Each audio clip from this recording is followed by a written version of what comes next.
All right, welcome back to another edition of After Hours here. Travis Gibbs, Jordan Lass. Big weekend in football, despite Michigan and Michigan State both having a bye week. The Detroit Lions. My initial reaction to this game, they did win 34-10 against the Cleveland Browns.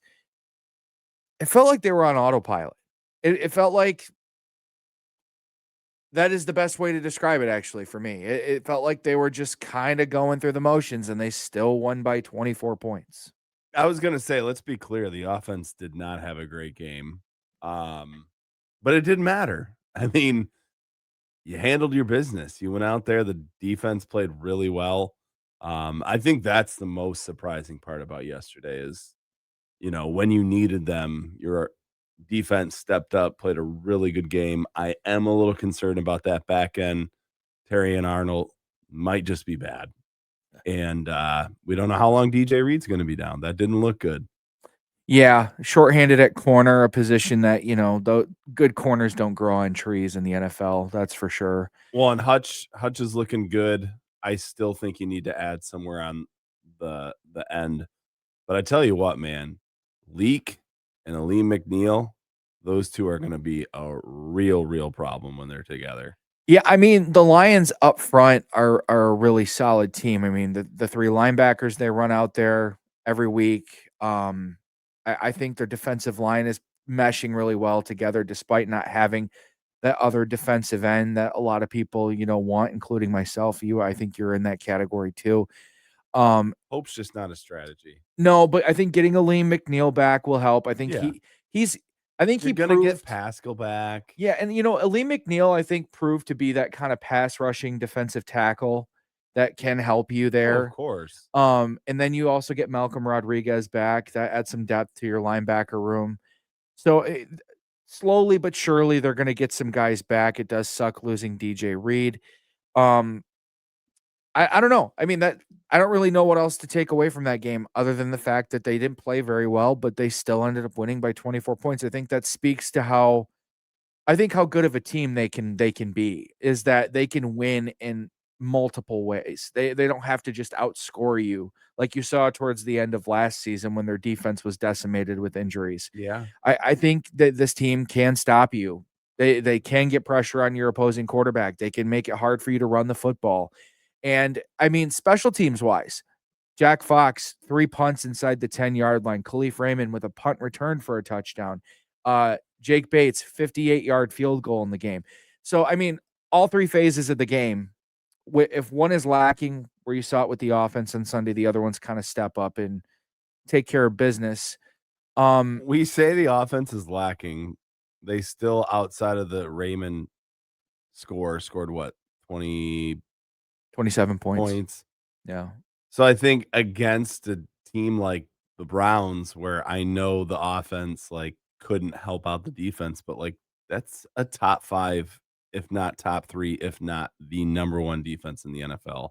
And you hung 27 points and a special teams touchdown on them. It's a damn shame that You know what that is to me? what? That's unhooking the velvet rope and welcoming the Lions back into the Super Bowl. Well, I'm That's the honest to God, Travis. That's what yesterday proved to me. yeah. You are back in the VIP club. Yeah. You are one of 3, maybe 4 teams. It is you and the Eagles in the NFC. Because what we saw from the Packers last night, that defense is booty. Straight trash. Trash. You Yeah. cannot let the Cowboys hang that much on you without CeeDee Lamb. Trash. I think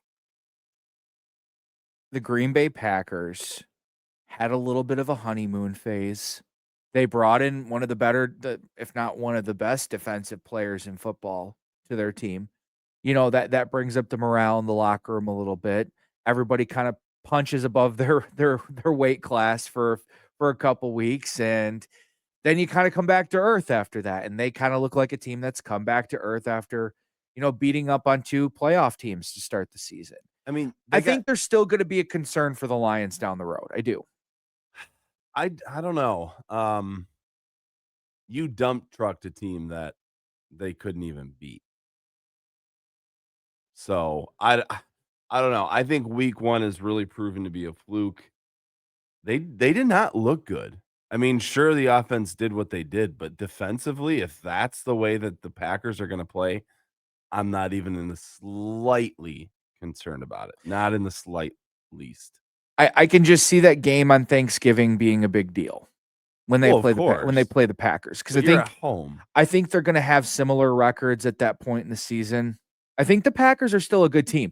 See, like, here's the thing. Green Bay, for the past couple of years, they've been what, a 10-7 football Yeah, team for the most part. probably around the same. Pr Probably, but I mean, I think that, adding a Parsons to that team makes them 11-6, and I think 11 to 12 wins is what's gonna win that division this year. Yeah. So I think they're gonna be there in the end. I think it's gonna look like week 1 again? No, because I think the Lions just were sleepwalking when they rolled into the regular season.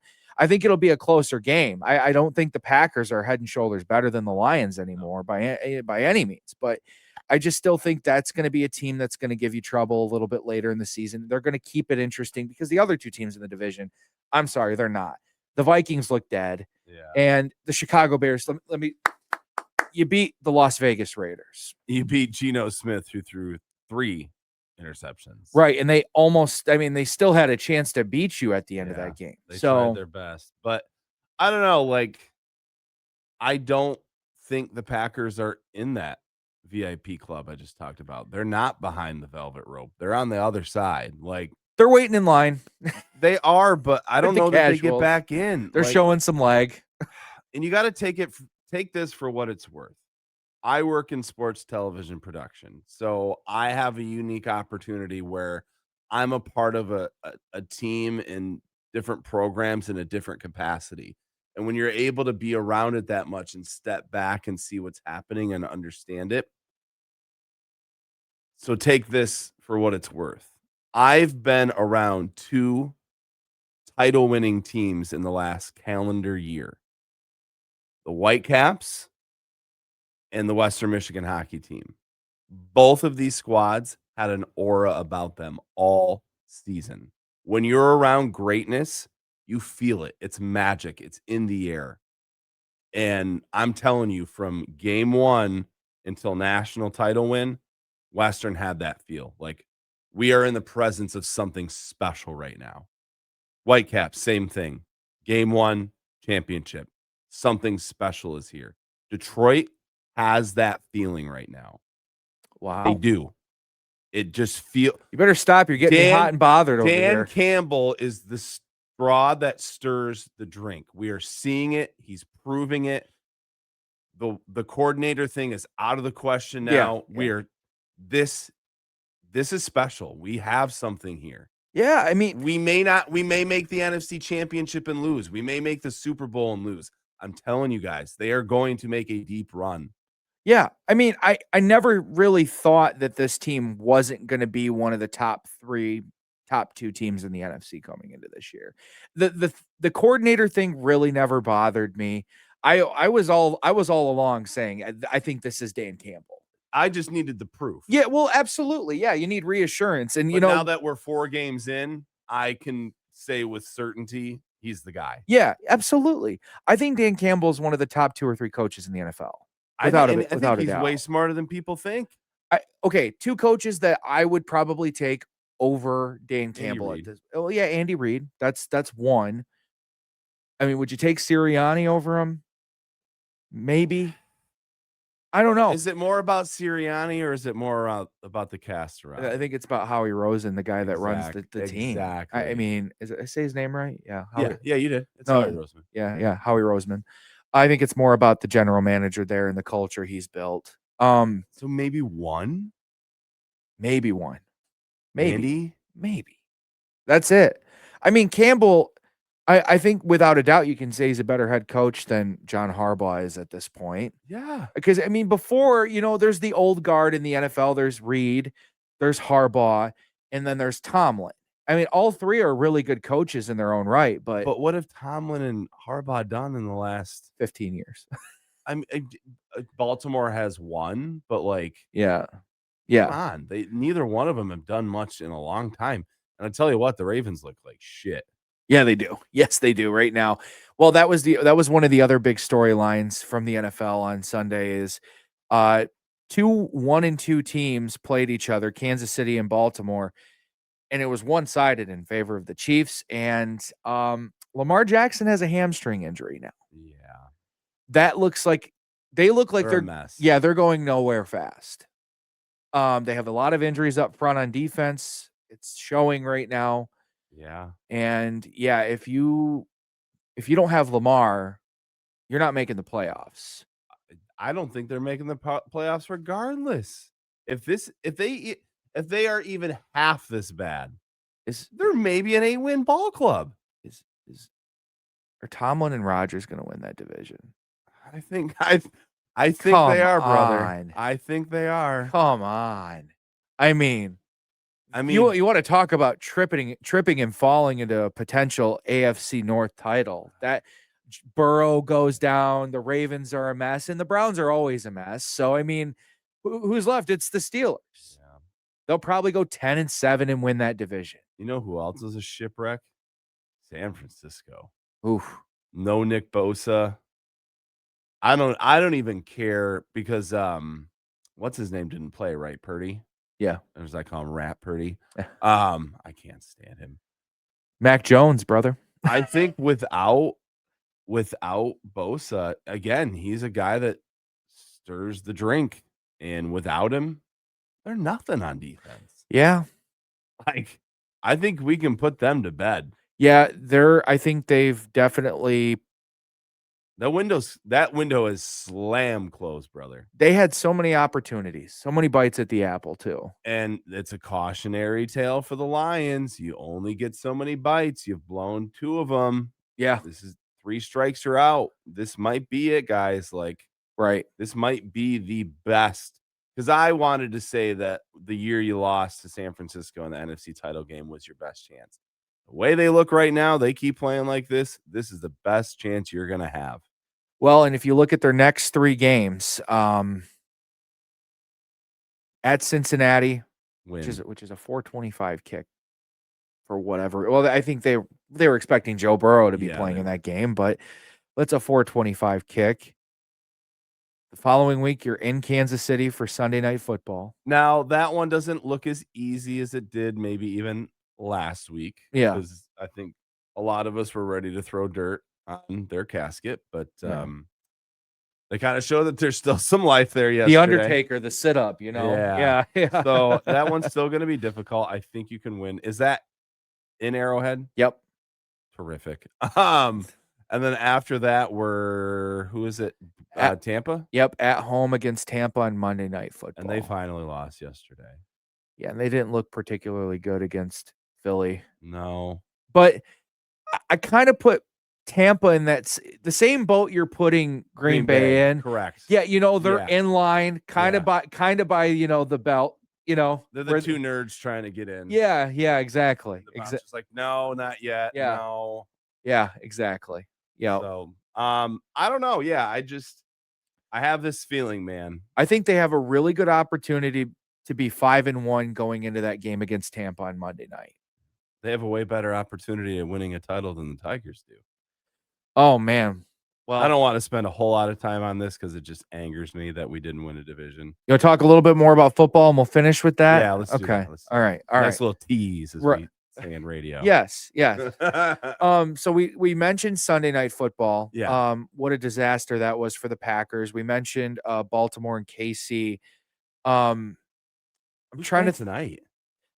Oh, isn't it 2 games? This stupid doubleheader. It's crap. A doubleheader. One game is the Jets and Dolphins. Like, what are we doing? That's Monday Night Football. Like, come on. Oh, Bengals and Broncos. Terrific. Yeah, Browning. Yeah, let's see Jake Browning in prime time. Yuck. The other big storyline from Sunday for me was what the hell happened to the Los Angeles Chargers? That looked like a team. That looked like a team that was kind of, they're in that small circle of teams that I think could be playing for a Super Bowl, just because how good they look on both sides of the ball, and then they go into MetLife and get beat by an 0-3 Giants team with a rookie quarterback. Tell you what, Jackson Dart showing a little bit of signs, man. I think he could be a pretty decent quarterback. Never understood why he didn't play from the jump. I'm not a guy that likes starting rookies right away. I like him to sit at least a handful of games. Yeah. Watch because the speed, it all changes. So, Yeah. like, I just need you to sit on the bench for a couple of games, get used to how it works, and then go in. I don't wanna ruin his confidence. So, to go out and win a game like that's dude, he's gotta be his head's gotta be so big he can hardly fit through the halls at Oh, yeah. MetLife. Like, that was a great spot to put him in. They beat a good team. Very good Chargers win. have looked very good so far. Yeah, like, I mean, I seriously, like, through 3 weeks, I'm like, this team's probably gonna win the AFC West. Like, they look better than Kansas City at the moment. I know it's early in the season still, and you look at an AFC right now that has a banged up Ravens Yeah, team. There's no Joe Burrow to go yeah, on a run in the postseason. yeah, Who's left? Who Bills, yeah. Chargers, maybe KC? I mean, those are your 3 really good teams there. That's it, you And know? and I tell you what, if Jackson has a decent season, we'll look back on that game and be like, "That's a big reason why, Yeah. because he proved to himself he can go out there and do it." Yeah. Uh, the one for me, the Colts need to cut Adonai Mitchell today. Man, brutal stuff, Wow, brutal stuff. twice. Yeah. Yeah. That was They should be 4-0, eh, and which that boob blew it. I mean, Indianapolis. I mean, are they really No, they're not real. They're gonna make the playoffs. They may even win that division, but they're not real. oh, they'll win that That division. division is awful. The Texans are awful. The Titans might not win a game. Yeah, and I tell you what, man. I had high hopes for Cam Ward. I thought he was gonna come in, I thought they're gonna be okay. Did you hear what he said? Yeah. Yeah. We're That's ass. that We're ass. that's either going to galvanize this group or he just alienated all the veterans in that room. Right. Yeah. Tennessee, talk about a team going nowhere fast. That's rough. That's gotta be tough for them because, you bring in a quarterback, you bring in new hope. Um, and it's not like he has terrible weapons around him. Calvin Ridley is a pretty good wide receiver. Um, I mean, Tony Pollard's a pretty good running back. I don't know. I don't know. They're You just know what part of the problem is too? Callahan is terrible. yeah, Wow. He may not even make it a full season. that's brutal. That Yeah. is a brutal hire. They get skunked Brutal. yesterday. Yikes. The other one for me, can we say Bryce Young is a bust? Benched again. y- He showed glimpses at the end of last year. I thought, okay, here it is. This is what we've been waiting for. yeah, he's just They looked good last week, and then yesterday, here's m- nobody. here's my thing with him though. The guy has no help around him. No. And you don't want to fall into this thing because the Panthers have kind of fallen into what the Bears have fallen into. It's this constant carousel of GM, head coach, quarterback. You need to get all 3 at once and boom, they're all tied at the hip. You know what I mean? And I think that's finally what the Lions got right was they brought in Campbell, they brought in Holmes, and boom, they brought in Goff. Yep. And then things have really changed for them. So I think that it's one of those scenarios too. And hear me out. Their owner's a dick. Oh, Tepper is. Yeah. So it doesn't really surprise me. I don't want to label Bryce Young as he's just never had a really good supporting staff around him. And dude, situations matter in the NFL. They matter so much. Look at Sam Darnold. Yeah. I mean, Sam Darnold is a perfect example of that. He was great last year in Minnesota. He's playing pretty well for the Seahawks right They won now. again. And he was terrible in New York. Wonder why. Both of those New York franchises are awful. Well, and you know what part of it is a lot of guys aren't built to play in a place like New York. It's the pressure. I mean, Yeah. yeah, like you have so many news outlets like Philly, New York, Boston. Those are LA. Those are really hard places to play because you have that constant pressure.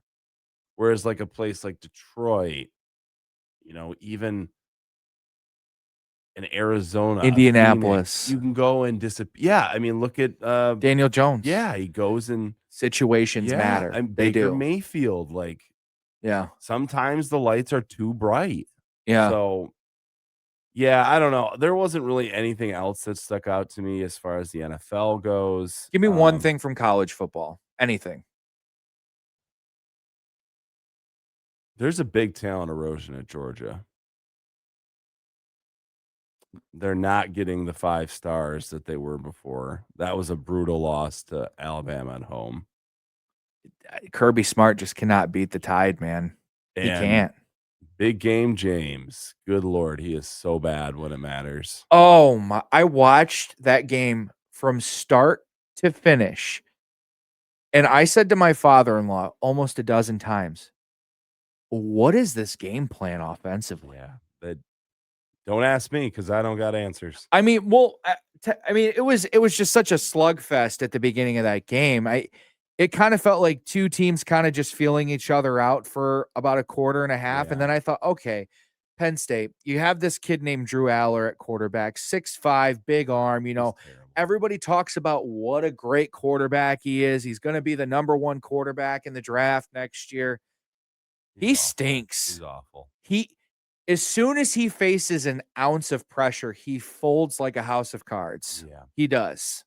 No, they expose themselves. The Ole Miss game, that was a big surprise. Shout out Trinidad Chambliss, by the way, Yeah, Grand Rapids native, yeah, Ferris State transfer. yeah. Mhm. Ole Miss looks pretty good. Yeah. Listen, man, I got to tell you, if Lane Kiffin was on the market for a coaching job and I'm a school, a big hitter, I'd be calling him. But if I'm Lane, I'm not going anywhere. Why would I? You have no pressure in Oxford. If you win 9 games, you're good. Like, there's no incentive for me. Do What? you do you Go to think a bigger school, not succeed, and get fired? Nah, I'll stay at Ole Miss. but do you think it gets to a point though there where and I know this is a little bit different of a scenario just because of the history of Yeah. the football program, but how Nebraska was 10 to 15 years ago with Bo Pelini. They were winning 9 games a year, and then they finally said, "Screw this. We want more." And then it bit them in the ass. They were going 9-3 every year in Lincoln, and they were I mean, that's not bad. And it was at the point where they made the move from the Big 12 to the Big 10. And then they said, "We're done with 9-3." And then they hired Scott Frost and it went downhill fast. Did they fire Pelini? They did. Yeah, but it started going down on his accord, so that's kind of on him. Um, I don't know. There's just some guys that can survive in a situation like that where it's 8 to 10 wins and you're good. I mean, especially if they make some noise now, like you're a top end SEC school, like you're not in Arkansas, you're not in Mississippi State. Like right now, you are one of the 4 best teams in the SEC. Let me throw you a hypothetical scenario here because I watched the end of this game on Friday night. Florida State lost to Virginia. You hate to see it. You hate to see it, and I don't think Norvell, that's the coach Yeah. there. I don't think he's the guy for that No, job. I don't think he survives. That job opens up. That's the historical program that's had Yeah. a lot of success. They've won national titles. Do you think they throw a bag at Lane Kiffin? You don't think he They goes to try. you don't think he'd go to Florida State? I don't know. I think Florida State's a mess. But Florida State's starting to approach Tennessee level, Nebraska level. but that's how you These revive a schools, program like that. I don't know, man. I think it's too late. You bring in the visor, dude. You bring in the visor. I think it's too late. Um, what was the other big thing Va from Tech's college another one. They football? were competing for national titles. They're dead. Oh yeah, Dead. that's a dead program. The head coach matters so much more in college football now with NIL and Yeah. transfer and all that stuff. Yep. You got to have a big name there. You just have to. I mean, somebody was talking about Mike Vick going there. I don't even care if he can coach. You're gonna get money. It's like Bill You can Belichick, recruit because of Mike. Like, I don't care. right? Yeah, Take a chance at something. right. Yeah, no, Michigan and Michigan State from the weekend. By the way, this coming weekend, Michigan has Wisconsin. Did you see the spread on that game? I think 18 points, 17.5 or 18.5. Really? Yeah. They're favored by a boatload of points. Who's State playing? They have Nebraska. They're 11.5 point underdogs in Lincoln on Saturday. Wow. Nobody That's thinks telling. anything of them, but that's fine. That's They're telling. they're a nothing burger. They might go Yeah. 6-6. Well, and speaking of, they lost to USC last week. Yeah. Illinois gets dump trucked by Indiana. So what does Illinois do? They beat USC at home. Yeah. Which, by the way, they looked like they were going to choke that game away at the end. USC, after being down by 2 scores, made it a game and almost came back and won. But that's college football. We'll talk a little bit more about the Wolverines and Spartans next week because they had a bye week this week, no games. And then we were going to end with this baseball. Tigers backdoor their way into the postseason with a win on Saturday over the Red Sox. Had a chance to clinch the division on Sunday with a win. Can't even manage to do that. Well, they sat everybody. They pitched Paddock, who they had moved to the bullpen. No Glaber, no Green, no Torque. They sat everybody. They conceded.